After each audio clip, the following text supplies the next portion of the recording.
Ancient builders once faced a monumental challenge: how to make their structures reach for the clouds. This is the story of the structural supports that made multi-level buildings possible. A tale of ingenuity that spans from the very first stone towers to the steel skeletons of our modern world. By the end of this journey, you will understand the hidden engineering secrets that allowed civilizations to build upward and transform human history. We will uncover why some ancient towers crumbled while others have stood for thousands of years, and how a single architectural breakthrough could reshape an entire city. What do you believe is the ultimate limit of human ambition in architecture? The sheer weight of a second floor posed a monumental challenge for the first builders who dared to build upward. In the ancient settlement of Jericho, around 8,000 years before the Common Era, we find the earliest known answer. Here, a massive stone tower still stands, a silent testament to humanity's first reach for the sky. This structure and others like it relied on a principle of brute force, stability through sheer mass. Their walls were astonishingly thick, built from stone and sun-dried mud bricks, creating a solid, heavy base that could support the load above. The result was a building that felt more like a fortress than a home, with interior spaces that were often dark and incredibly cramped. How did these early innovators understand concepts like load and stress without the language of modern engineering? They learned by doing, through a long process of trial and observation. When a wall cracked or a floor sagged, they saw the failure and built back stronger, thicker, and heavier. This empirical method, born from necessity, established the most fundamental rule of multi-level construction: that a structure must reliably channel weight down to the ground. It was a clumsy but effective first step, setting the stage for a revolution in building that would eventually trade sheer mass for elegant strength. This reliance on sheer mass was a powerful beginning, but it could not contain human ambition for long. A new idea was taking shape, one that would trade thick walls for elegant columns and open up entirely new possibilities. In the sun-scorched landscapes of ancient Egypt, we witness this first great innovation, the post and lintel system. Picture the grandeur of a temple entrance with massive stone blocks, the lintels, laid perfectly across the tops of towering vertical posts. This simple yet profound arrangement was a dramatic departure from the solid walls of Jericho. By concentrating support at specific points, Egyptian architects could create vast, open courtyards and colonnaded halls that felt both monumental and airy. They achieved this with almost unbelievable precision, working with incredibly hard stones like granite and limestone, materials that could bear immense weight. For the first time, multi-level structures could incorporate grand staircases and spacious upper chambers, all supported by this elegant framework of posts and beams. Yet, for all its brilliance, this system held a hidden flaw, a physical limitation written into the very stone itself. While stone has tremendous strength when compressed, its ability to handle bending or stretching, what we call tensile strength, is remarkably poor. This meant that a stone lintel could only span a relatively short distance between two posts before the risk of it cracking under its own weight became too great. This inherent weakness created a fundamental ceiling, not just on height, but on the very freedom of interior space. The quest for wider spans and greater heights demanded a material that could defy this limitation, a challenge that would drive the next great leap in architectural history. While the Egyptians perfected their stone columns, another civilization was solving the same problem with an entirely different toolkit. In the land between the rivers, the Tigris and Euphrates, stone was a rare commodity. The people of Mesopotamia built their world from the earth beneath their feet, creating sun-dried mud bricks by the millions. At first glance, a structure made of mud seems inherently fragile, yet they used this humble material to erect massive, towering ziggurats that reached for the heavens. Their secret weapon was timber, specifically the long, straight trunks of palm trees. Builders began embedding these wooden beams directly within the thick mud brick walls, creating a hidden skeleton. This was a revolutionary hybrid system. The bricks handled the crushing weight, the compression, while the wooden beams locked inside provided a new kind of strength, tensile strength, to resist the pulling forces that could cause walls to bulge or crack. This internal framework acted like a reinforcing net, distributing the loads more evenly across multiple stories and allowing for more stable, taller constructions than pure brick alone could ever achieve. This ingenuity extended to their most famous monuments. The legendary Ishtar Gate of Babylon, with its dazzling blue glazed bricks and procession of sculpted animals, was far more than a beautiful facade. That entire vibrant, heavy wall was supported by a complex, unseen lattice of timber, a framework that allowed artists to create on a vertical scale never before possible. But this brilliant solution came with a profound and unavoidable trade-off. In the Mesopotamian climate, wood was perishable. It rotted, it was consumed by insects, and it eventually lost its strength. This meant their great buildings were not eternal. They required constant, vigilant maintenance, a cycle of repair and reconstruction that became a core part of their cultural rhythm. When a structure was finally beyond saving, it was often simply leveled, and a new one built directly on top of the old foundation. Over centuries, this process created artificial mountains on the flat plains, mounds we now call tells. For archaeologists, these tells are like layered history books. By carefully excavating them, they can read the story of these ancient builders, finding the ghostly impressions of long-vanished wooden beams in the hardened mud, revealing the hidden skeleton that once held an empire aloft.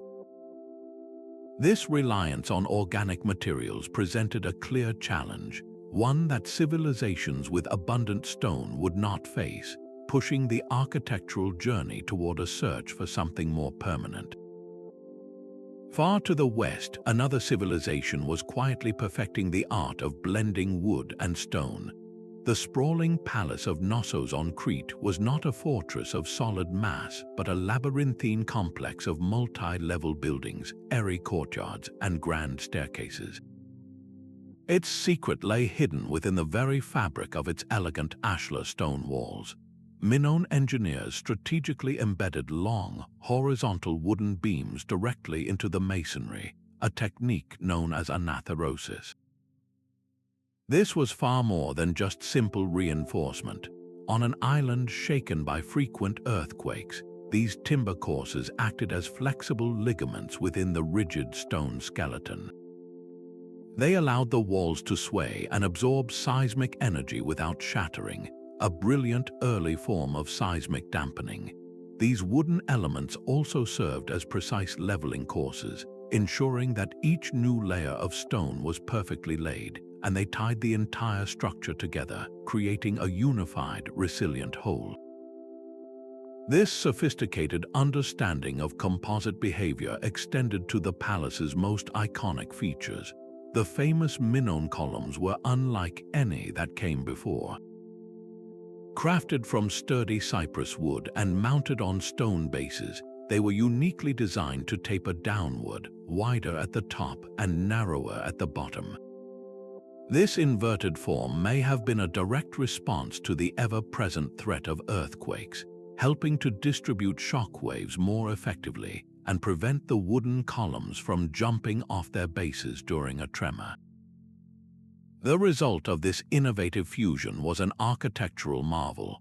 By combining the compressive strength of stone with the tensile flexibility of timber, The Minoans could create light wells that illuminated deep into the palace interior and support grand, sweeping staircases that connected multiple stories. They achieved complex, open layouts that felt both elegant and incredibly sturdy, all thanks to an intuitive grasp of how different materials could work in concert. This was an early, profound understanding of composite structural behavior, a principle that modern engineering would only formally define thousands of years later. Their legacy was a blueprint for resilience, written not just in stone but in the intelligent use of the forest. While the Minoans built with flexible wood, their mainland neighbors, the Mycenaeans, chose a path of sheer stone power. They looked at a mountain and saw a building material, and from this they engineered one of the most formidable structural innovations of the Bronze Age, the Corbelled vault. This is not a true arch with its complex keystone, but something more primal, a staircase of stone built inward. Picture a massive underground tomb, its ceiling formed not by a single slab, but by rings of immense stone blocks. Each ring is laid so that it projects slightly inward over the one below, step by step, until the opening is closed at the top. This creates a soaring, beehive-shaped chamber that is deceptively strong. The genius of this false arch lies in how it redirects force. The immense weight of the earth above is not just borne downward, it is channeled outward, transferred diagonally into the surrounding soil and structure. This principle allowed the Mycenaeans to create the magnificent treasury of Atreus, a subterranean domain that has endured for over 3,000 years, its stability locked in the precise geometry of its overlapping stones. Yet their architectural legacy was not confined to the underworld. Above ground, they perfected the Megaron, a formal great hall that would become the genetic blueprint for classical Greek architecture.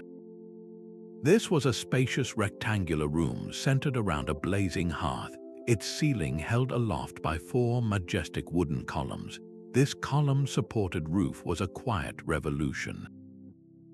By concentrating the load of the roof onto these 4 central points, the Mycenaeans eliminated the need for internal supporting walls. The result was a vast, open, and functional floor plan, a royal hall where space could be used freely and ceremonies could unfold without obstruction. This design, separating the roof support system from the enclosing walls, was a monumental leap. It provided a clear, organized template for large, columned buildings, a concept that would echo through the centuries, directly inspiring the inner sanctums of the Parthenon and other iconic Greek temples.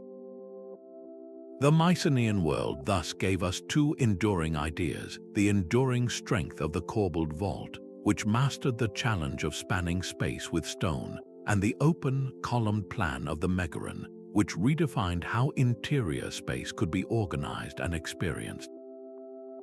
Yet the Mycenaean reliance on wood and the sheer mass of their stone vaults gave way to a new vision of structural perfection, one carved in brilliant white marble. The ancient Greeks took the simple post and lintel and transformed it into a high art, achieving a level of refinement that has rarely been matched. Their temples were not just buildings, they were expressions of mathematical harmony, where every element was part of a precise, load-bearing system. At the heart of this system were the 3 classical orders: Doric, Ionic, and Corinthian. Each order was far more than a stylistic choice. It was a different philosophy of how a vertical support should meet a horizontal load. The sturdy, fluted Doric column rose directly from the floor, its simple capital seeming to strain under the weight of the plain entablature above. The more slender Ionic column, with its elegant scrolls, conveyed a sense of graceful ease, while the ornate Corinthian capital, bursting with carved acanthus leaves, suggested a luxurious abundance of strength. This was architecture as a calculated dialogue between support and load, but the Greek genius lay in knowing that pure mathematics could deceive the human eye. Look closely at a column from the Parthenon, and you will notice it is not perfectly straight. It has a subtle, gentle swelling in the middle, a feature known as entosses. This curvature was a masterstroke of optical and structural intuition. To a viewer on the ground, a perfectly straight column would actually appear to bend inward under the immense weight it carries.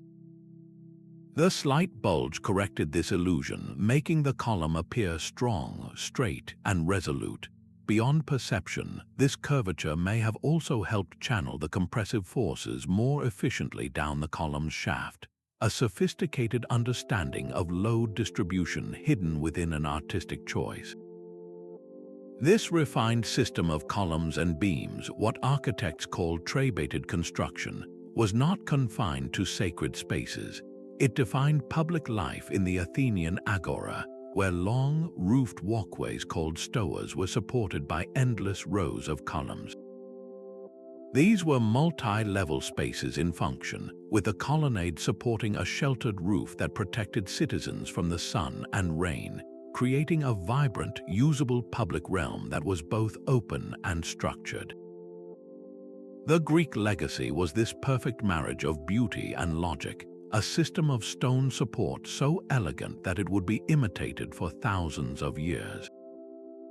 But for all its perfection, the tray-baited system still labored under the ancient limitation of stone. A stone lintel can only span the distance between two columns before it risks fracturing. This fundamental constraint meant that for all their grandeur, Greek buildings could never truly soar to immense heights or enclose vast, open spaces.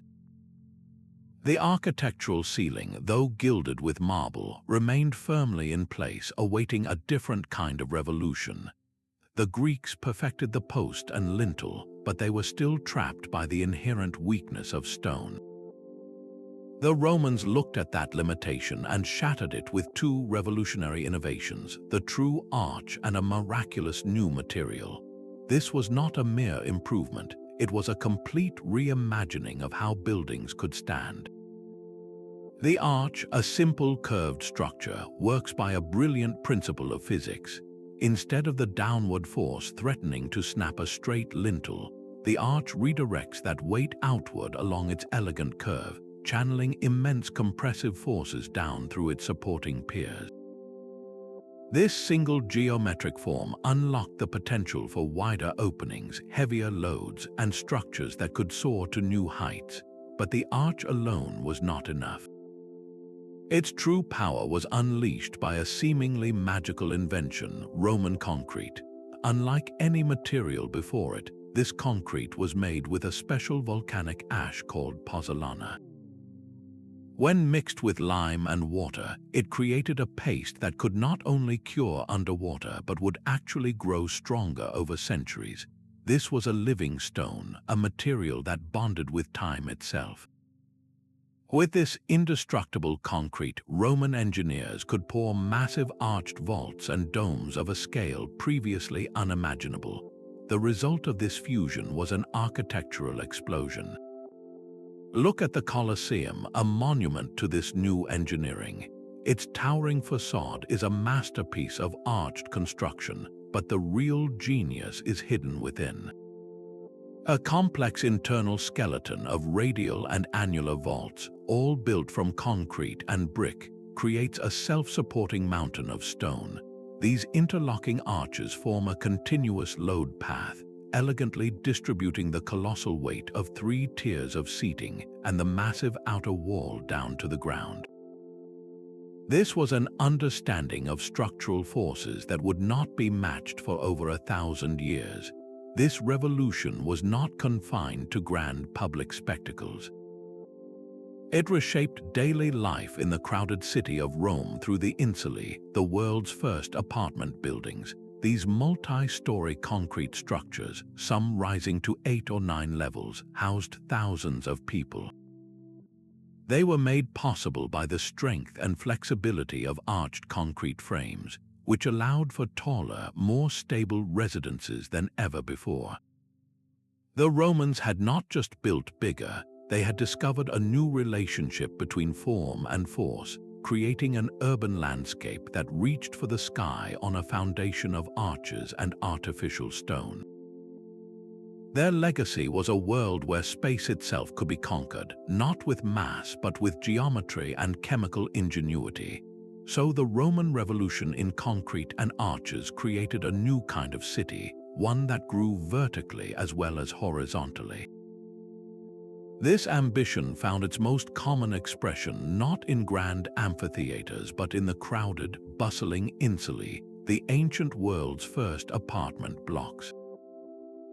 These structures, some rising 6 or 7 stories, were a complex hybrid of old and new building technologies. Their core strength came from thick, shared party walls of Roman concrete, which formed a sturdy spine running through entire city blocks. The floors themselves were typically supported by long timber joists spanning between these concrete walls, creating the horizontal platforms for each level. On the ground floor, you would often find the more substantial construction, with concrete vaults creating fireproof spaces for shops and the residences of the wealthy. But as you climbed higher, the construction became lighter and more perilous. The upper floors, housing the city's poorer inhabitants, were often little more than timber frames with walls of wattle and daub, a flammable mix of twigs and clay. This created a stark vertical stratification, not just of social class but of structural safety. The constant looming threats were fire and collapse. With no building codes to speak of, landlords built upward with profit, not safety, as their primary guide. The narrow, dark stairwells offered little chance for escape during a crisis, and the sheer concentration of people and poorly built structures created a perfect storm of urban risk. The Insulae were a brilliant, if deeply flawed, solution to urban density. They confronted, for the first time on such a massive scale, the enduring challenges of vertical living, how to provide safe egress, bring light into deep buildings, and ensure the structural integrity of tall frames built from mixed materials. These were not just ancient problems, they were a preview of the very same issues that would plague the rapidly growing cities of the industrial era over 1,000 years later. The Roman insula stands as a powerful testament to the human drive to build upward, showcasing both the remarkable ambition of ancient urban planning and the sobering limitations that come when innovation outpaces regulation and safety. The Roman world relied on the arch, but a new empire would perfect the curve, creating a structure that seemed to float on light itself. In the heart of Constantinople, Byzantine architects confronted a challenge that had vexed builders for centuries: how to place a magnificent circular dome atop a solid square building. The solution they forged was not just an architectural feature, it was a piece of structural magic called the pendentive. Picture a dome not simply resting on walls, but gracefully swooping downward into 4 curved, triangular spandrels that connected to the corners of the square below. These triangular supports are the pendentives, and they are the hidden engine of the Hagia Sophia. Their genius lies in redirection. A dome wants to push its weight straight down, but the pendentives catch that force and channel it outward and downward, focusing it onto 4 massive piers at the building's corners.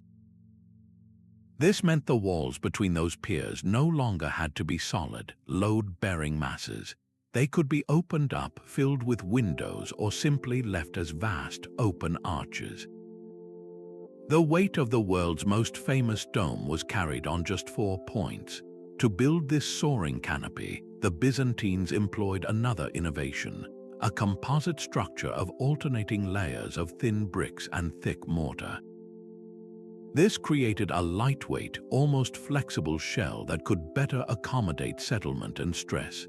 Then they performed their final act of illusion. At the base of the Great Dome, they pierced 40 windows, a continuous band of light that seems to sever the dome from the building beneath it. In the shimmering interior, the dome appears to hover, a golden canopy suspended from heaven by an invisible thread. This was more than a church, it was a statement written in stone and light. The pendentive had solved the puzzle of the square and the circle, unlocking the potential for vast, unified spaces that soared upward without the interruption of columns or walls. It was a new approach to managing immense overhead loads, one that would echo through the centuries, shaping the skyline of an empire and forever changing the relationship between structure, space, and the divine. After the fall of Rome, the architectural ambition to build upward did not disappear, it simply changed its purpose. The soaring domes of Byzantium gave way to a new, more brutal form of multi-level construction, one born from a desperate need for security. In an age of constant conflict, the primary function of a tall building was no longer to inspire awe, but to ensure survival. This is embodied perfectly by the Norman stone keep, a fortress of pure, calculated mass. The White Tower at the heart of the Tower of London is a masterclass in this defensive architecture.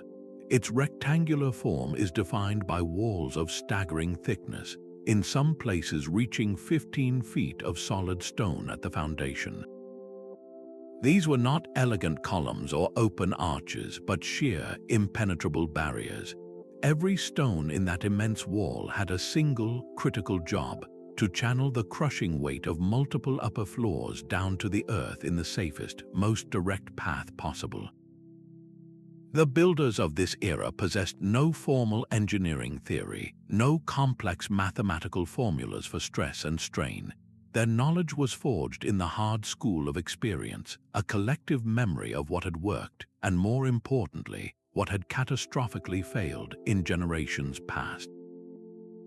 They understood load distribution on a deeply intuitive level, calculating the necessary mass through a process of trial and observation that had been refined over centuries. The interior space of the keep was a direct result of this defensive priority. To support the heavy timber floors that created multiple levels within the fortress, builders often ran a massive central stone wall directly through the heart of the building. This spine provided essential lateral stability, preventing the tall, box-like structure from swaying or bulging, and it also served as a crucial support for the ends of the great wooden beams that held up the floors. Even the means of moving between these levels was dictated by structural necessity. The spiral staircases we associate with medieval castles were not just a defensive feature, they were a brilliant engineering compromise. These winding stairs were meticulously carved within the immense thickness of the outer wall itself. By placing the staircase inside the wall, builders avoided cutting a large, weakening vertical shaft through the solid stone, preserving the structural integrity of their primary defense. Every decision, from the positioning of a supporting wall to the twist of a staircase, was a calculated trade-off between creating usable interior space and maintaining an indestructible shell. The stone keep stands as a powerful reminder that the evolution of structural supports is not a straight line toward greater elegance, but a series of responses to the most pressing needs of the time. In an era defined by threat, the ultimate innovation was a return to sheer, unyielding mass. But the fortress keep, with its reliance on sheer mass, represented only one path forward. A completely different vision was emerging, one that sought not to defy gravity with weight, but to outsmart it with geometry. This new philosophy found its ultimate expression in the Gothic cathedral, where builders developed a revolutionary external skeleton known as the flying buttress. Picture a stone arch leaping through the air from a massive vertical pier to connect with a cathedral's lofty wall. This was not a decorative flourish, it was a brilliant piece of structural engineering. The high stone vaults inside the cathedral generated an immense outward thrust, a force that threatened to push the walls apart and send the entire building crashing down. The flying buttress acted like a stone arm, catching this outward thrust and channeling it away from the wall, down through the external pier and safely into the ground. This single innovation effectively turned the entire building inside out, transforming it from a container of solid mass into a delicate skeletal frame. With the walls freed from their primary load-bearing duty, they could be replaced with vast, soaring panels of stained glass, filling the interior with a kaleidoscope of colored light.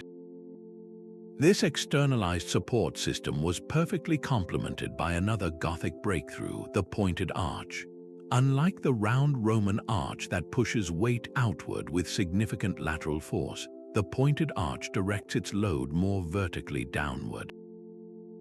This reduction in outward thrust meant the entire structure could be built taller and more slender, with flying buttresses that handled the remaining lateral forces with breathtaking efficiency. The result was a complete reimagining of space and structure.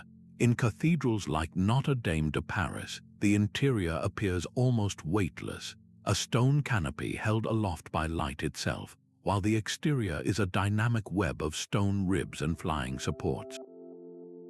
This was not just building taller, it was building smarter, using precise geometry to make stone perform in ways that defied its natural limitations, creating a vertical aspiration that was both deeply spiritual and profoundly ingenious. While the Gothic cathedral reached for the heavens with stone, the medieval townhouse achieved its own quiet revolution in wood. Throughout the crowded towns of Europe, a new form of multi-level building emerged, one that was fast, flexible, and perfectly suited to urban life, the half-timbered house. Its strength came from a visible skeleton of heavy oak posts and beams, a framework assembled with the precision of a fine piece of furniture. The spaces between this wooden grid were filled with a lightweight mix of woven twigs and clay, a composite wall known as wattle and daub. This was a brilliant division of labor. The sturdy timber frame carried all the structural loads, while the infill simply enclosed the space, allowing for taller, more slender buildings that could be erected quickly on narrow town plots. But the most distinctive feature of these houses was the jetty, where an upper floor dramatically projected out over the street below. This was far more than an architectural quirk, it was a clever structural solution. By cantilevering the upper floor outward, builders could transfer the load of that floor's front wall directly down through the projecting beams to the ground floor posts, bypassing the weaker, non-load-bearing ground floor wall entirely. This ingenious move simultaneously maximized valuable upper-level floor space in tightly packed streets and created a more stable structure, like a tree with widespread branches. The real magic, however, was hidden in the joints. Master woodworkers connected these massive timbers using complex joinery like the mortise and tenon, a tongue and groove system that locked pieces together with astonishing strength.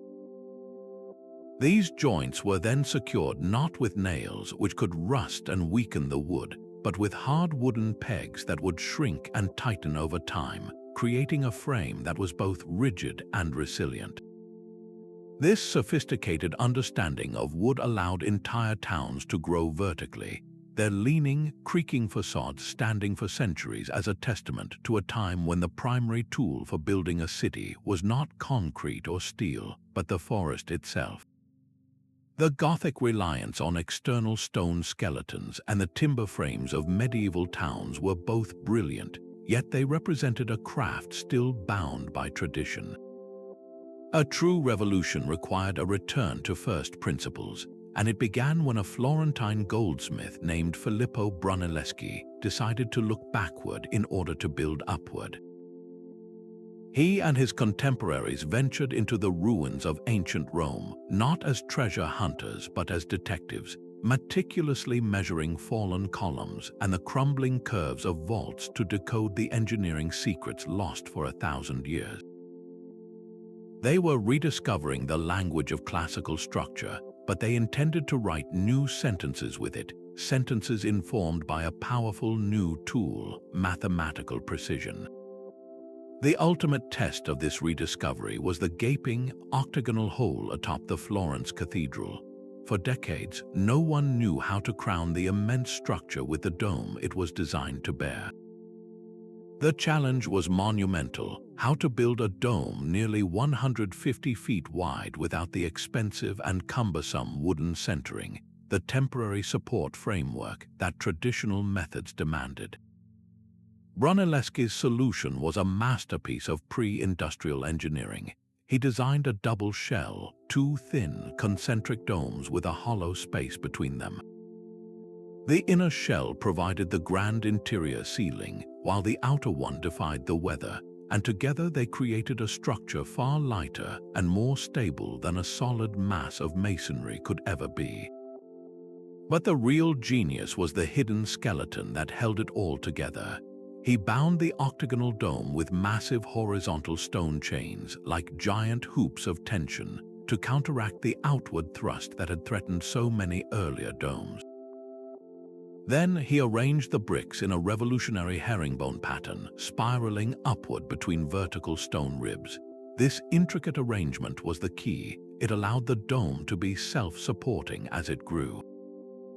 Each completed ring of brickwork became a stable base for the next, locking the entire structure into place from the bottom up without needing any support from below.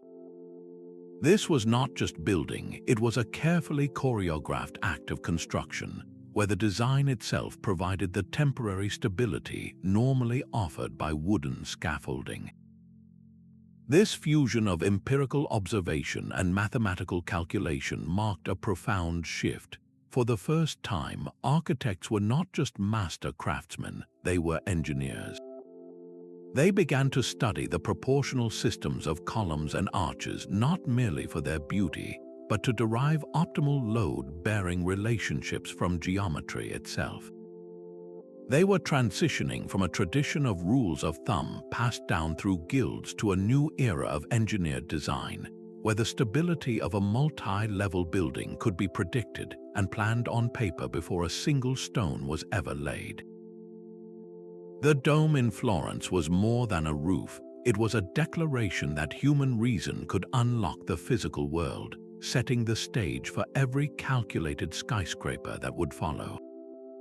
While the Renaissance rediscovered classical principles, another architectural tradition was perfecting the art of the impossible transition. How does one gracefully connect a heavy, square structure to the base of a floating circular dome? Islamic architects answered this with a breathtaking fusion of mathematics and masonry known as the Muqarnas. At first glance, these intricate, honeycombed formations appear purely decorative, a cascade of frozen stone stalactites. But their true purpose was profoundly structural. Each tiny, three-dimensional cell is a miniature vault, carefully calculated to redirect the immense weight of the dome above. As these cells stack and interlock, they create a gradual, stepped transition from the square walls to the circular drum, distributing the dome's load not just downward, but outward in a complex web of forces. This transforms a potentially weak, abrupt junction into a resilient, load-dispersing masterpiece. The Muqarnas is a perfect example of how ornament and structure became one, where beauty was not applied to the building, but born directly from its engineering needs. This same sophisticated understanding of geometry and support is visible on a grander scale in the Great Mosque of Cordoba. Its legendary hypostyle hall is a dense forest of columns, but its true innovation arches overhead. To achieve greater height and stability without making the columns impossibly thick, the builders introduced a system of two-tiered arches. A lower horseshoe arch is elegantly surmounted by a second, smaller round arch, all resting on the same slender column. This double-decker design acts like a structural amplifier, allowing the load from the high ceiling to be channeled more efficiently down the vertical support. The alternating red brick and white stone voussoirs do more than create a striking visual rhythm. They likely represent different layers of mortar and brick that cured together, forming a stronger, more monolithic unit. Here, the very pattern of the arch is a testament to its composite strength. In both the Muqarnas and the double-tiered arch, we see a culture that viewed complex geometry not as abstract theory, but as a practical toolkit for building. They mastered the art of the transition, turning the challenging points where shapes and forces met into opportunities for both structural genius and breathtaking artistry, proving that the most enduring supports are those that solve multiple problems in a single, elegant gesture. While European cathedrals relied on stone buttresses, ancient China perfected a different kind of skeletal structure, one built entirely of wood. This was the Dougong, an intricate network of interlocking wooden brackets that became the very heart of multi-story construction. Picture a complex wooden puzzle with brackets and arms slotting together without a single nail, positioned at the crucial junction where a column meets a heavy crossbeam. This cluster acts as a transitional joint, spreading the immense weight of a wide, tiled roof across a much wider area and channeling it safely down through the columns. But its true genius lies in its flexibility. The entire assembly is held together by a masterful joinery of wooden dowels and tenons, creating a frame that can sway, absorb, and dissipate the violent energy of an earthquake. The wood itself gives the joints flex, and the entire building moves as a single, resilient organism rather than a rigid structure prone to snapping. The ultimate testament to this engineering is the Yingxian wooden pagoda, a 9-story tower that has stood for nearly 1,000 years.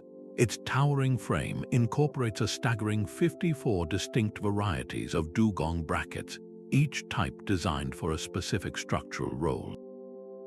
This complex wooden lattice has allowed the pagoda to survive dozens of major seismic events, its flexible skeleton dancing with the tremors rather than fighting them. This system also enabled one of the most beautiful features of Chinese architecture, the dramatically upward curving eaves. The Dougong brackets could be stacked to create powerful cantilevers, projecting the roof far out from the walls. This served a deeply practical purpose, shielding the wooden walls and foundations from driving rain, while also creating that iconic, graceful silhouette that seems to reach for the heavens. Here, structural necessity and aesthetic beauty were not separate ideas, but two expressions of the same profound understanding of how wood could be made to defy both gravity and time. The Chinese Dougong system perfected a flexible wooden frame, but across the sea, Japanese builders developed an even more radical approach to stability. Their pagodas defied destruction not by resisting an earthquake's force, but by dancing with it. At the heart of this delicate dance was the Shinbashira, a massive central pillar that acts as the structure's soul. This single, towering log does not rigidly support the building from below like a conventional column. Instead, it often hangs suspended from the very top of the pagoda, or rises from the foundation without being firmly attached to the floors it passes through. It functions as a gigantic, passive pendulum. When the ground begins to shake, this heavy central mass sways slowly, acting as a counterweight to the movement of the floors around it. The entire structure is a masterpiece of controlled independence. Each story of a Japanese pagoda is essentially a separate, box-like frame, stacked one upon the other like a set of loosely nested containers. These boxes are not nailed or bolted firmly together, nor are they rigidly fixed to the central Shinbashira. They are connected with flexible wooden joints that allow for a remarkable degree of individual movement. During a seismic event, you would not see the pagoda sway as one solid unit. Instead, adjacent floors can actually sway in opposite directions, a phenomenon known as phase shifting. If the third floor sways to the right, the second and fourth might simultaneously sway to the left. This rhythmic opposition creates a powerful damping effect, where the energy of the earthquake is absorbed and cancelled out within the structure's own complex motion, rather than building to a catastrophic crescendo. The 5-story pagoda at Horyuji Temple, built in the 7th century, stands as a timeless testament to this genius. It has weathered over 1,300 years of tremors, surviving seismic forces that have flattened more rigid modern buildings. Its longevity is no accident, but the result of a profound, intuitive understanding of dynamic loads. Long before Western engineering developed the mathematics for tuned mass dampers and base isolation, Japanese master builders had already engineered a solution, crafting wooden towers that were not just buildings, but serene, resilient partners with the restless earth.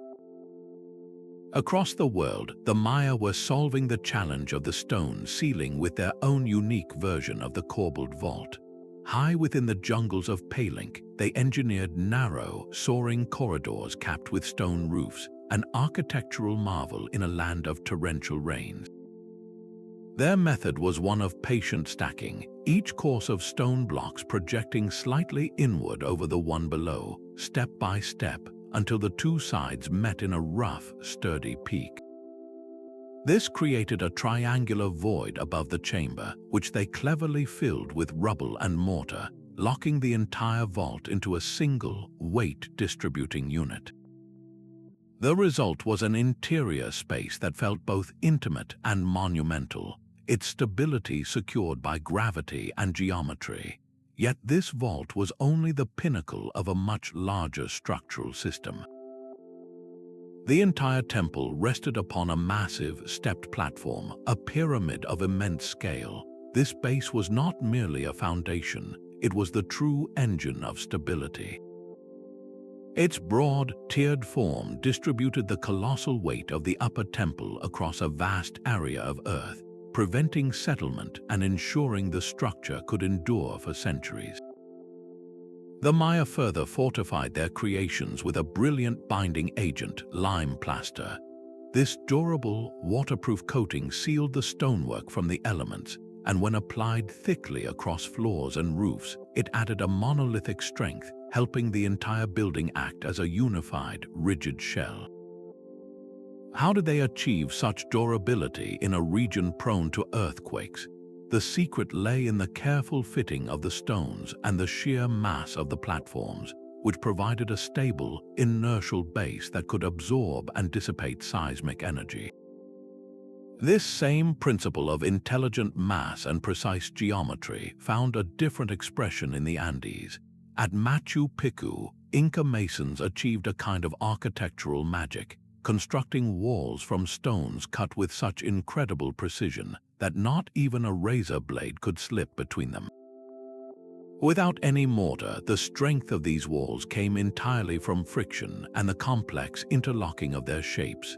The stones were not perfect rectangles, but multifaceted blocks that locked together like a three-dimensional puzzle.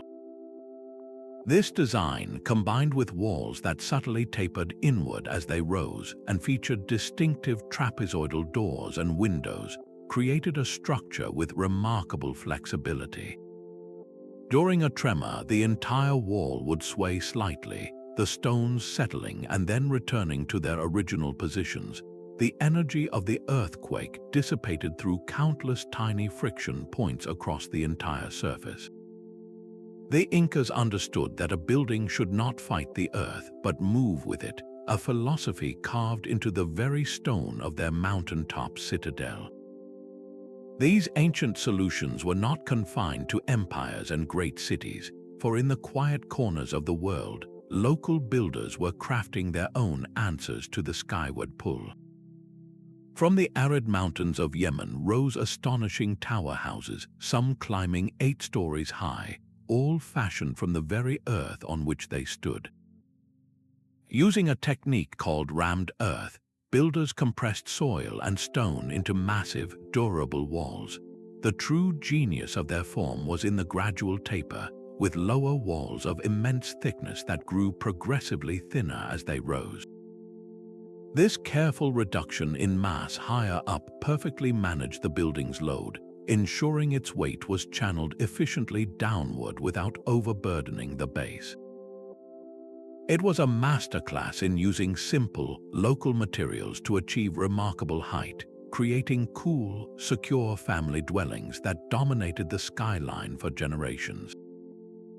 Meanwhile, in the seismic heart of the Himalayas, the builders of Kath Kuni architecture in places like Kathmandu developed a different kind of resilience.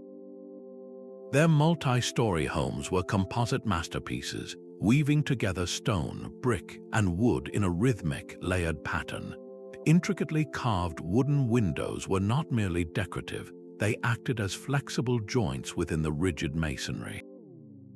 These wooden elements, along with thoughtfully placed horizontal timber bands known as tie courses, ran through the walls, stitching the entire structure together.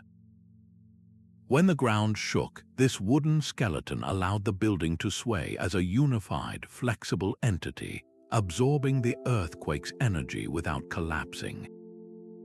This was a profound, intuitive understanding of how to make a building dance with the Earth's movements.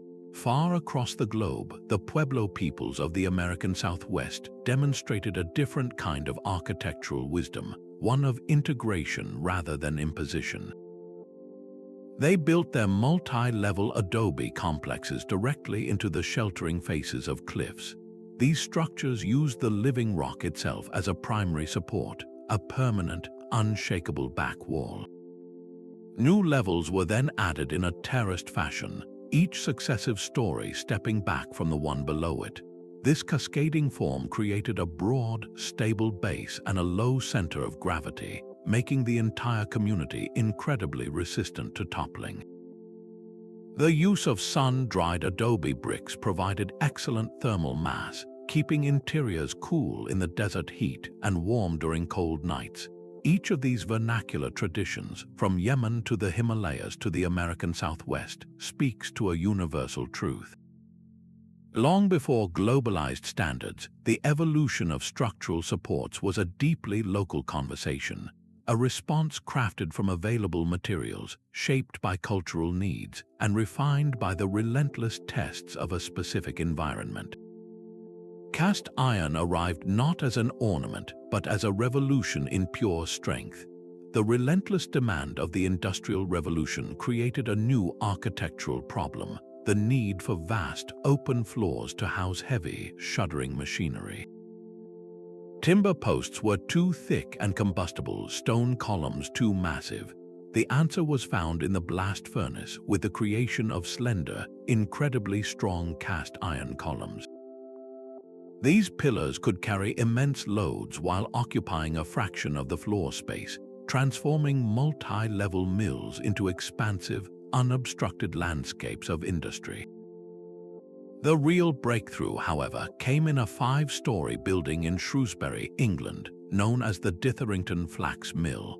Completed in 1797, it was the world's first multi-story building with a true skeleton frame. Its floors were held aloft not by walls but by an internal grid of cast iron beams and columns. For the first time, the brick walls were freed from their age-old burden, becoming a mere curtain that kept out the weather. This was a conceptual earthquake, the complete separation of a building's structure from its skin. The material itself offered another crucial advantage: fire resistance. In an era of frequent and devastating industrial fires, a frame of iron was a promise of greater safety and permanence. Yet this new wonder material had a hidden flaw. While cast iron possessed phenomenal strength under compression, it was brittle. It could handle being squeezed, but it was dangerously weak when pulled or bent. A sudden shock or an unexpected tension could cause it to fracture without warning. This critical weakness meant that the promise of the skeleton frame could not be fully realized until a new, more resilient material could take its place, a metal that could be both strong and flexible, leading directly to the age of wrought iron and ultimately to the steel that would frame our modern world. Yet the brittle nature of cast iron held the skeleton frame back from its ultimate promise. The next leap forward required a material that could bend without breaking, a need perfectly answered by the malleable strength of wrought iron. This new potential was realized on a breathtaking scale in London's Hyde Park with the Crystal Palace. Built for the Great Exhibition of 1851, this was not a building of solid walls, but an unprecedented enclosure of light and air. Its architects, Joseph Paxton and engineer Charles Fox, created a vast cathedral of industry from prefabricated parts, a grid of slender wrought iron columns and beams that supported over 900,000 square feet of glass. The building's most ingenious feature was its roof, a ridge and furrow system that functioned like a structural leaf. The glass panels were set within long, trough-like wrought iron frames that channeled rainwater away while the entire assembly was stiffened by iron trusses, creating a roof that was both weatherproof and incredibly strong for its minimal weight.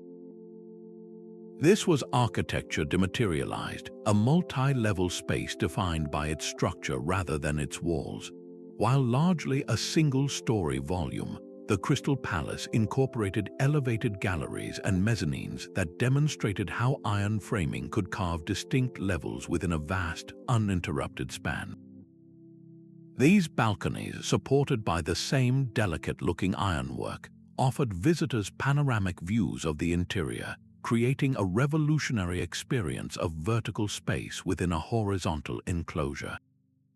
Every component, from the largest beam to the smallest glazing bar, was mass-produced to a standard design, then assembled on site with astonishing speed. This method proved that large, complex buildings could be erected like enormous pieces of furniture, with the structure and the skin completely separated. The influence of this transparent giant was immediate and profound. It provided the blueprint for the great train sheds of the 19th century, where wrought iron tracery arched over bustling platforms, and for the department stores that followed, where open floor plans and internal balconies invited customers into a new world of consumer spectacle. The Crystal Palace did not just house an exhibition, it was the exhibition, a testament to a new era where the support system itself became the spectacle, setting the stage for the final, most versatile material of the modern age. The Crystal Palace showed the world a future of light and air, but it was a city rising from its own ashes that would turn this vision into a new urban reality. Chicago in the 1880s was a crucible of innovation, a place where the sudden affordability of mass-produced steel, thanks to the Bessemer process, met an urgent need to rebuild. This convergence gave birth to the first true skyscraper, a building that was no longer merely tall, but engineered from the ground up to be so. The Home Insurance Building, completed in 1885, is often called the first of its kind, not for its 10-story height, but for its hidden heart, a complete metal skeleton of wrought iron and steel. For the first time, every ounce of the building's weight, from the floors to the exterior walls, was carried by this internal metal cage.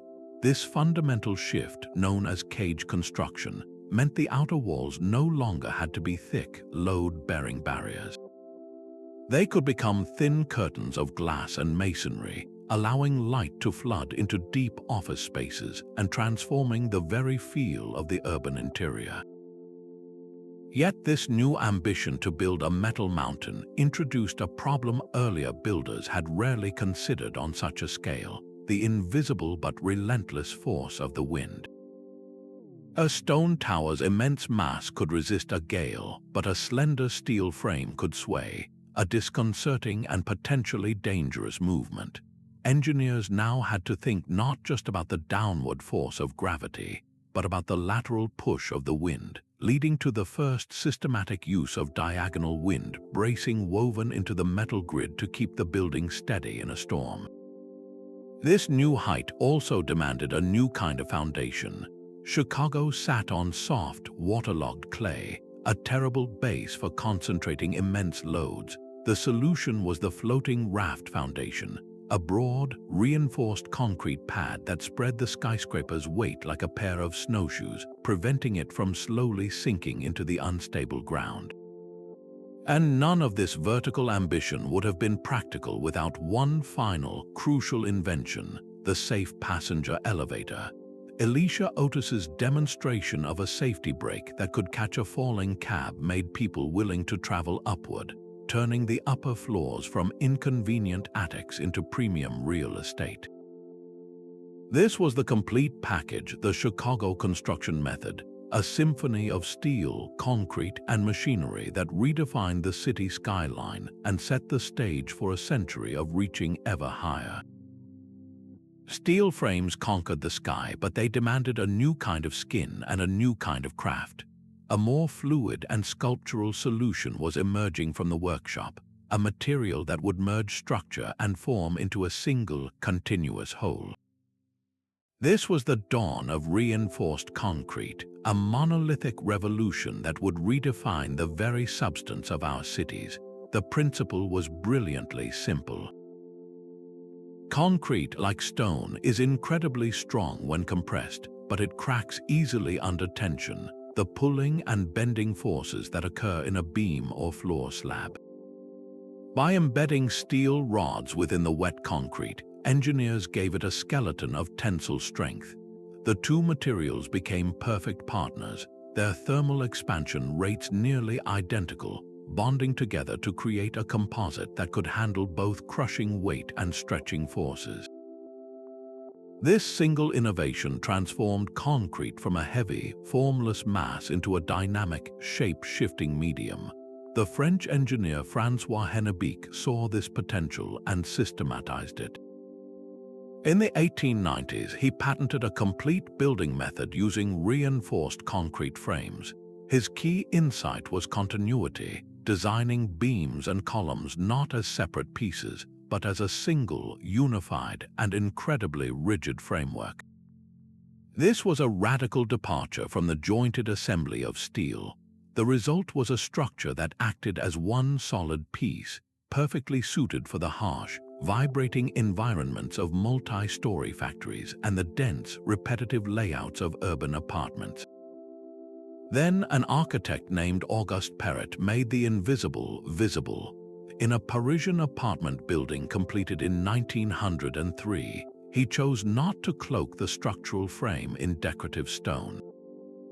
Instead, he left the reinforced concrete columns and beams exposed, elegantly defining the facade. This was a profound declaration that the structural truth of the building could itself be the source of its beauty. For the first time, the skeleton was not hidden within a wall. It was the wall, announcing a new, honest aesthetic for the 20th century. This new material combination unleashed a torrent of architectural possibilities. It allowed for dramatic cantilevers where floors could project far beyond the supporting walls below, creating balconies and overhangs that seemed to defy gravity. It enabled the creation of thin shell structures, vast, curvaceous roofs as thin as an eggshell, supported by their elegant geometry, and it provided superior fire resistance, a critical advantage over timber frames or unprotected steel, which could soften and collapse in intense heat. Reinforced concrete was no longer just a building material. It was a liquid stone that could be poured into any vision, setting the stage for the most expressive and sculptural forms of modern architecture. The final step in liberating a building's skin from its bones arrived with the curtain wall. This was no longer a wall in the traditional sense, but a thin, lightweight membrane of glass and metal hung from the edge of the structural frame like a curtain.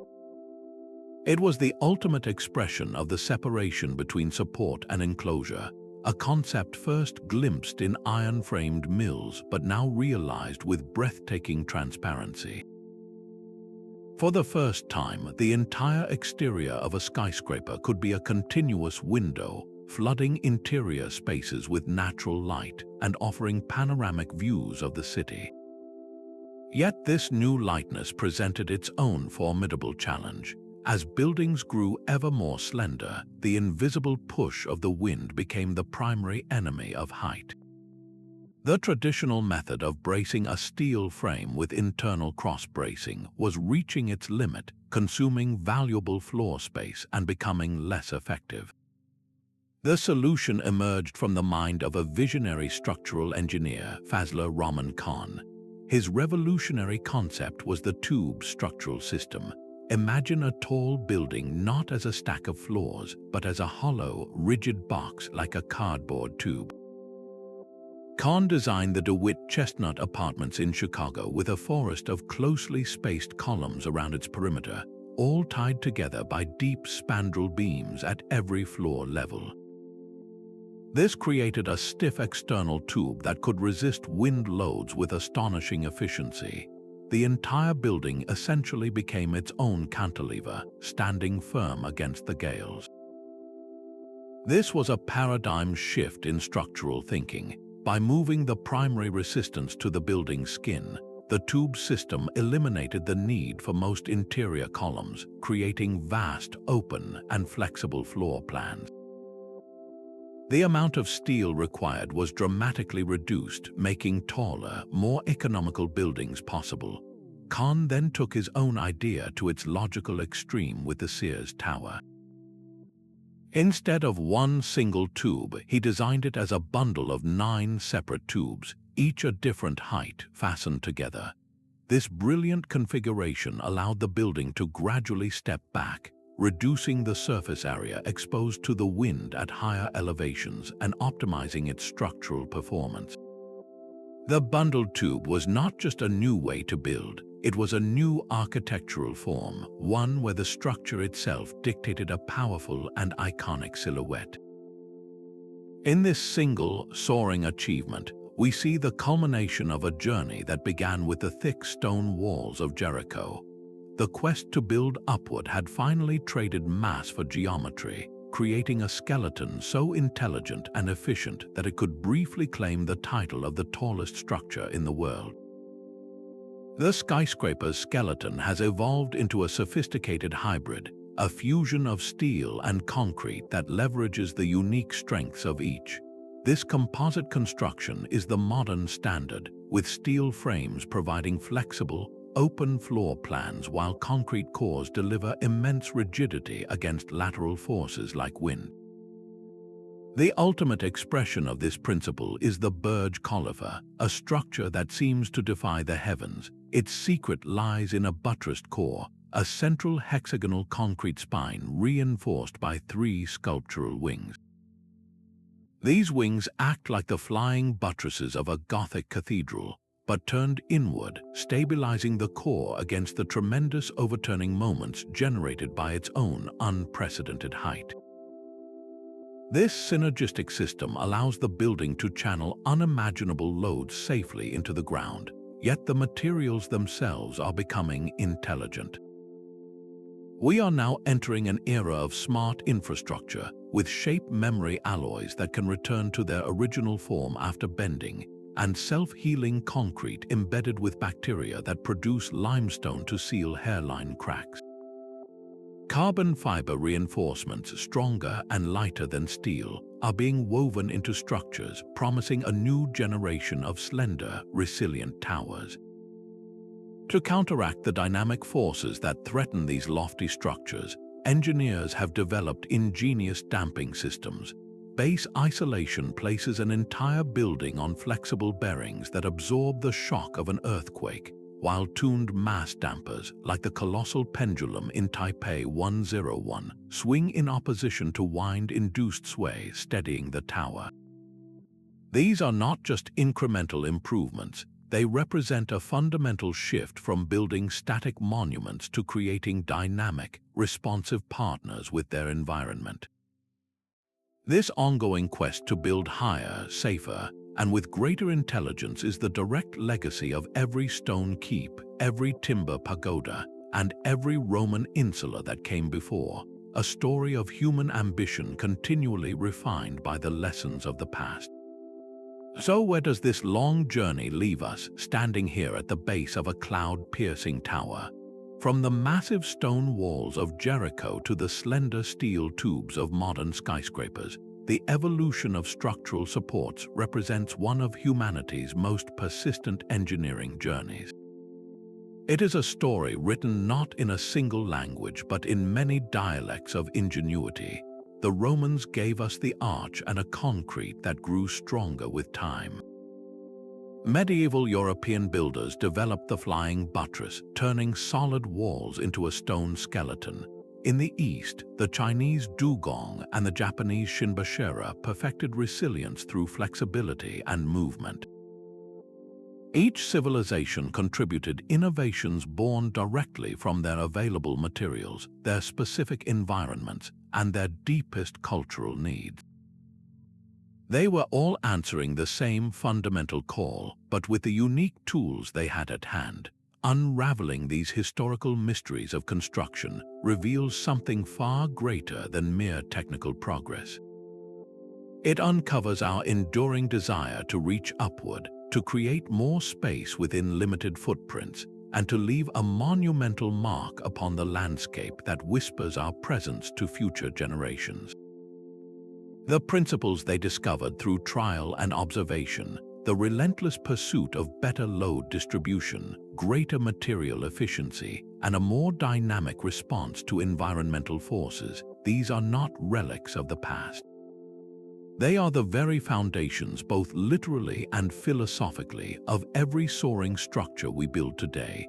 The Burj Khalifa and the Shanghai Tower do not stand alone.